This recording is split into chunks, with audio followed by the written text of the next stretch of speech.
شروع اللہ کا نام لے کر جو بڑا مہربان نہایت رحم والا ہے۔ بے شک ایمان والے کامیاب ہو گئے جو نماز میں عجز و نیاز کرتے ہیں اور جو بیہودہ باتوں سے منہ موڑے رہتے ہیں اور جو زکوٰۃ ادا کرتے ہیں اور جو اپنی شرم گاہوں کی حفاظت کرتے ہیں مگر اپنی بیویوں سے یا کنیزوں سے جو ان کی ملک ہوتی ہیں کہ ان سے تعلق قائم کرنے میں انہیں ملامت نہیں، اور جو ان کے سوا اوروں کے طالب ہوں وہ اللہ کی مقرر کی ہوئی حد سے نکل جانے والے ہیں،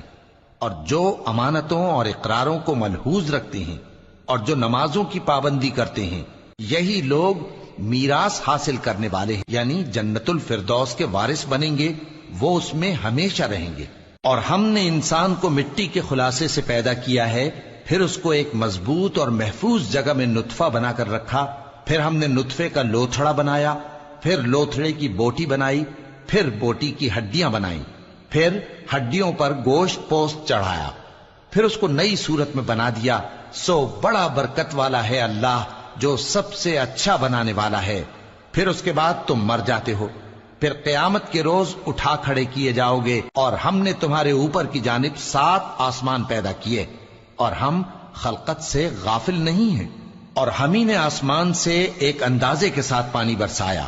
پھر اس کو زمین میں ٹھہرا دیا، اور ہم اس کے نابود کر دینے پر بھی قادر ہیں۔ پھر ہم نے اس سے تمہارے لیے کھجوروں اور انگوروں کے باغ بنائے، ان میں تمہارے لیے بہت سے میوے ہوتے ہیں اور ان میں سے تم کھاتے ہو۔